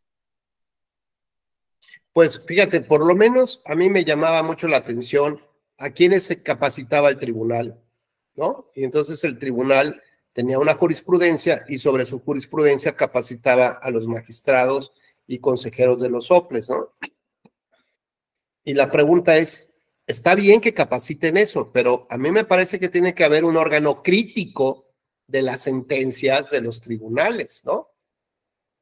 O sea, no solamente te voy a leccionar, ¿no? Es una especie de alineación, creo que así se dice, ¿no? Como alineación parental, por ejemplo, esto sí lo dice, ¿no? Es decir, que cuando están peleados el papá y la mamá, cada quien acerca sus intereses al chavillo. Pues esto es una especie de alineación en el que el tribunal dice, es que no hay otra forma de resolver las cosas más que como yo lo veo, ¿eh?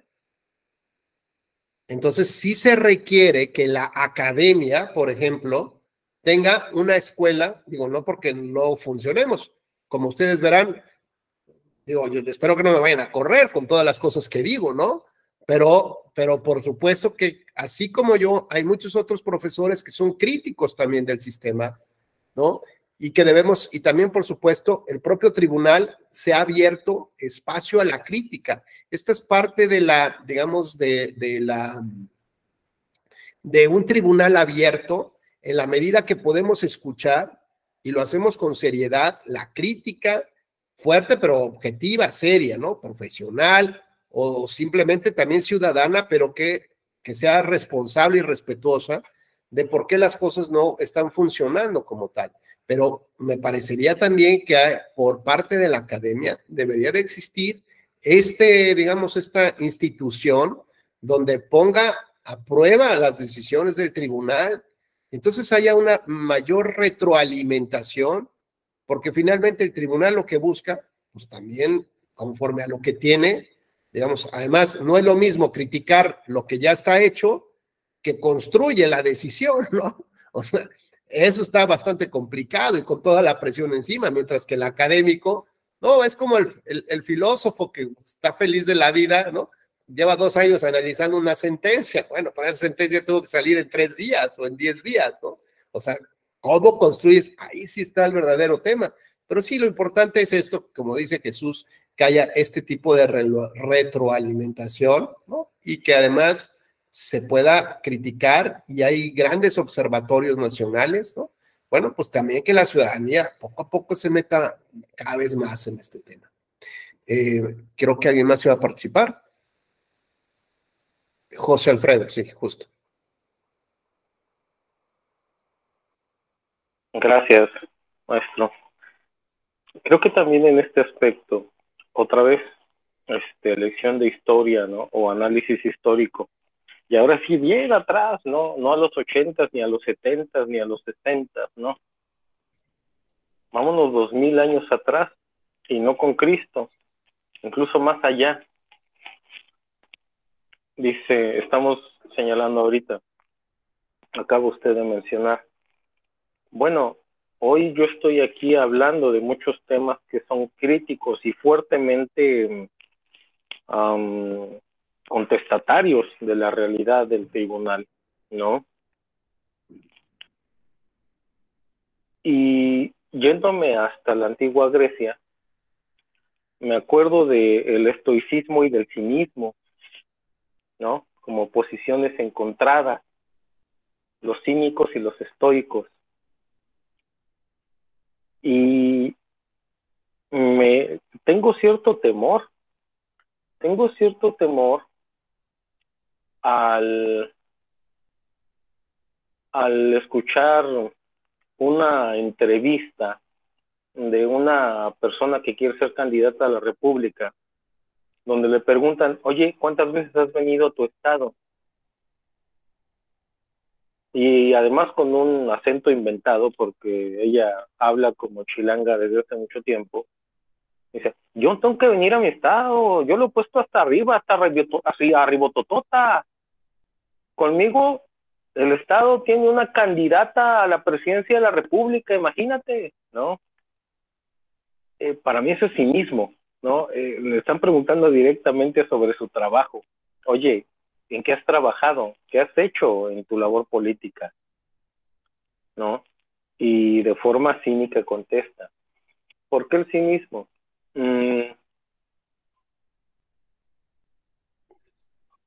Se dice que Alejandro Moreno mandaba cerrar una carretera allá en Campeche para poder circular en sus carros estos que pueden ir a 300 kilómetros por hora, pero pues esos carros necesitan una vía libre completa, porque pues, si te encuentras otro ya te estampaste, ¿no? Y repito, seguimos con el tema del cinismo. No veo muchos estoicos, ¿no? Y me preguntaría, no tanto que haya gente que sea cínica per se, pero si no son instrumentos de ese cinismo, ¿no? Okay. Si no forman parte de lo que se me olvidó el nombre del autor, pero ahí está el libro que se llama Diálogo en el infierno entre Maquiavelo y Rousseau. Decían ellos, el Estado necesita a alguien, Maquiavelo y Montesquieu, perdón. Decía, el Estado necesita a su oposición y el Estado debe de mantener bien a sus críticos, ¿no? Lo que la doctrina de izquierda actualmente en México le llama críticos orgánicos. Claro. Un crítico orgánico es como una mano izquierda del cuerpo, forma parte del cuerpo, es mano del cuerpo, pero va a estar de repente picándole a la derecha un poquito, ¿no? Pero es parte del cuerpo, no está desapegada. En la medida en la que el cuerpo se alimenta y está sano, esa mano va a alimentarse y estar sana. Okay. Y ahí es donde surge el problema de la separación de esta cuestión del estoicismo, ¿no? Del que dice, no, lo siento, pero le tengo que entrar a los trancazos, ¿no? Y creo que el estoicismo, para traerlo al tema específico del módulo, tiene muchas herramientas en el derecho penal. ¿Por qué? Porque el estoicismo apuntaría aquí por castigar al cínico, ¿no? Por decirle, bueno, ya te descaraste en tu forma de de conducirte, pues te vamos a castigar, hay una sanción para esto que estás haciendo, hay una sanción para ti que tienes la famita de que esto es miércoles de plaza, ¿no? Y a vender sentencias, existe y te vamos a sancionar. Y bueno, pues ahí el comentario. Gracias. Gracias, José Alfredo. Ahora, bueno, veamos, por ejemplo, una relación entre el INE y el tribunal que ha sido virtuosa, que tiene que ver con el procedimiento especial sancionador, que ustedes lo conocen, donde la autoridad que conoce, investiga, substancia es el INE y pone el asunto en estado de resolución para que la sala especializada del tribunal, que por cierto salió convocatoria, ¿no? Para aquellas compañeras que quieran inscribirse, la convocatoria es para mujer. Entonces, pues ya no tardan no sé si la próxima semana, ya vence a plazo para presentar documentos. Ojalá algunas de ustedes se anime a presentar su documentación para ser magistrada de la sala regional especializada. Bueno, después de esta de la publicidad, decíamos que la ventaja de este procedimiento especial es que intervienen dos autoridades. Por un lado, la que recibe, investiga y substancia el expediente es el INE, y quien resuelve es el Tribunal Electoral, ¿no? Entonces esto habla pues ya de mayores equilibrios, donde hay la posibilidad de que el tribunal revise si la investigación se llevó a cabo conforme a derecho y conforme a estándares internacionales, ¿no? De cómo debe llevarse a cabo este tipo de procedimientos, y después emite la resolución.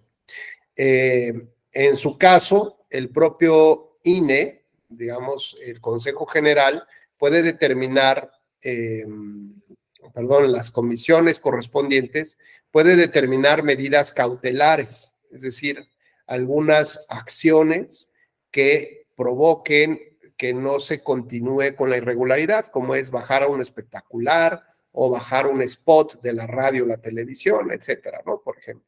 O medidas cautelares, por ejemplo, que el presidente ya no diga ciertas cosas en la mañanera, aunque después no los quiera respetar, pero bueno, ahí están las cautelares. O que se baje de las redes sociales o de las plataformas digitales oficiales ciertas frases que fueron expuestas, por ejemplo, por el presidente. Y las medidas cautelares pueden ser impugnadas y son conocidas no por la sala regional, sino serán conocidas ahora por la sala superior. Así que veamos cómo en un procedimiento estamos hablando que están interviniendo, si bien dos autoridades, pero en realidad están interviniendo 4 órganos internos de esas autoridades. Es decir, por decirlo de una manera, ya sé que es incorrecto decir que es un órgano interno, pero bueno, digamos, extremidades de ese cuerpo, como diría José Alfredo. Estas extremidades, pues es por un lado sala superior, que conoce de las impugnaciones de las cautelares, la sala regional especializada, que conoce de la resolución del procedimiento especial sancionador, ¿no? En su caso, nuevamente, la sala superior, que conoce de la impugnación recaída a esa resolución, y por el otro lado está la unidad de lo contencioso, que es la que lleva a cabo todo este procedimiento de investigación y que además abre o se tuvo que abrir una plataforma común para que el propio tribunal que tiene, la propia sala regional especializada, que tiene muy poquito tiempo, tiene horas para resolver el asunto cuando ya le llega a la sala, lo que hace es tener una plataforma espejo, es decir, los propios magistrados y el personal del tribunal pueden ir viendo en el día a día cómo se va instrumentando la investigación de ese procedimiento. Solamente lo ven, no pueden opinar nada en el día a día, ¿no? Hasta que llega, a lo mejor ya tienen alguna concesión, no le notificaron a Noel, qué barbaridad. O sea, ¿cuántas personas están denunciadas acá? No, pues hay 15. ¿Y a cuántos se les notificó? A 4. ¿Y los demás? ¿Cómo, por qué no? No, pues no sé. Pues evidentemente es algo que está mal en el procedimiento y el secretario o el magistrado ya lo va conociendo y cuando llega el asunto, cuando el INE dice ya está debidamente sustanciado, le dice, espérate, te faltaron notificaciones de 4 o 5 personas más, por ejemplo, regresas y después, ya que lo termines, lo regresarás otra vez, me lo enviarás para que yo ya pueda conocer la resolución. Así que hay una correlación entre la unidad de lo contencioso electoral y la sala regional especializada. Luego, quien emite las cautelares es la comisión, una comisión del Consejo General del INE. ¿Y por qué no es el Consejo General del INE? Porque son cautelares, son inmediatas, ¿no? O sea, aquí a que convocas a todo el Consejo General, a toda la herradura, ¿no? Todos los partidos, los representantes del legislativo, pues olvídate, nunca van a poder lograr los objetivos que busca la naturaleza jurídica de las medidas cautelares. Así que en el diseño es correcto que sea un órgano que se puede sentar a resolver las cosas de volada, como es la Comisión de Quejas y Denuncias del propio Consejo General del INE. Y como dijimos, sus cautelares serán conocidas en su impugnación por la Sala Superior. Veamos que aquí hay una relación o interrelación virtuosa. ¿Estamos? Virtuosa porque funciona bien el procedimiento especial sancionador a pesar de que la sala tiene tan poquito tiempo y es una sala que se dedica a hacer análisis de las cuestiones de la libertad de expresión principalmente y de violencia política por razón de género. Así que creo que este es un modelo virtuoso de cómo sí funciona la actuación de distintas autoridades. Ahora, esto podríamos llevarlo a otro tema con la Fiscalía, o otro tema con la Hacienda, con la Comisión Nacional Bancaria y de Valores. Bueno, pues lo que requerimos es tener tiempo y reflexionar sobre estos temas. Cómo poder generar, como diría María Antonieta, relaciones virtuosas entre las distintas autoridades que mejoren nuestros procedimientos, que garanticen de una mejor manera el ejercicio de nuestros derechos. Porque como hemos dicho, y lo seguiré diciendo hasta el cansancio, la democracia representativa no es otra cosa que los sueños de un estilo de vida al que todos, de manera legítima, aspiramos y queremos llegar a ese punto, así de fácil y así de sencillo. No sé si alguien quisiera comentar, ya estamos llegando hacia la parte final de nuestra charla, ya los dejo libres para que disfruten el viernes, y como dice, el cuerpo lo sabe, así que no sé si alguien más quiera participar aquí, y si no, pues así es. Jesús, por favor. Doctor, nada más una aclaración final. De pronto entendí, por ejemplo, en el tema de la tutela efectiva de los derechos políticos electorales, digo, bueno, alguna suerte de Comisión Nacional de Derechos Políticos Electorales, por así decirlo, ¿no? Alguien decía por ahí un ombudsperson electoral, pero además la visitaduría general sería un órgano distinto cuya función sería específicamente las resoluciones del tribunal. No resoluciones, sino la actuación administrativa del tribunal. De los autos y todas estas cuestiones. A ver, te lo voy a poner en otros términos. Por ejemplo, de todos los, o sea, hay una visitaduría general. Bueno, había una visitaduría general porque ya se reestructuró, ahora nada más hay visitaduría en el Tribunal Electoral, en el federal. Digamos, yo fui la última persona que tuvo el cargo del visitador general, ¿no? Pero bueno, ¿qué era lo que hacíamos ahí o qué hacía el equipo de la visitaduría general? Que además dependía del órgano de administración del tribunal, que es su comisión de administración. Entonces dábamos cuenta a ellos. Y por ejemplo, una primera etapa teníamos que revisar desde temas netamente administrativos, por ejemplo, desde la revisión de vehículos blindados, por ejemplo. ¿Esto qué implicaba? Que si el vehículo blindado que yo tuve, por ejemplo, cuando fui magistrado, por estas cosas que les platico que pasaban, se tuvo que solicitar este tipo de vehículos, aunque yo lo rechacé meses, pues me tuve que aceptarlo finalmente a su utilización. Y resulta que este vehículo, o uno de estos vehículos, tenía estrellado el parabrisas. Si, digamos, la idea de un vehículo blindado es que el vehículo nunca pare, siempre esté en movimiento. ¿Por qué? Porque si está, por ejemplo, en un fuego cruzado, las balas van a pegar en distintas partes, pero si entran 3 balas en el mismo lugar, sí penetra el blindaje. Ahora yo te pregunto, el peso monstruoso de este parabrisas blindado en un choque, ¿sabes lo que le podría pasar al chofer, al conductor o al magistrado que va ahí? O sea, le puede cortar la cabeza. Entonces, a ver, tienes ciertas herramientas que te proporciona el Estado, utilízalas bien. O, por ejemplo, ¿sabían que el servicio, el mantenimiento de esos vehículos blindados que estaban en Monterrey, tenían que llevarse a cabo en la Ciudad de México? A ver, ¿cómo? Bueno, pues cuando regresaba el vehículo, se iba el vehículo y le cambiaban los frenos, que cada 3 meses había que cambiar frenos, por ejemplo, 4 meses. Cuando regresaba a Monterrey, en lugar de que los frenos duraran 6 meses o 8 meses, duraban 3 meses, porque ya se echaba cuántos kilómetros, ¿no? Entonces, es decir, a ver, administrativamente esto no está funcionando y esto forma parte también de un complejo más grande, ¿no? De entendimiento de lo que es el acceso a la justicia como servicio público, ¿no? Entonces había que implementar protocolos de eficacia y de eficiencia. Por ejemplo, Jesús, imagínate que tú tuvieras la dirección de actuaría, ¿ok?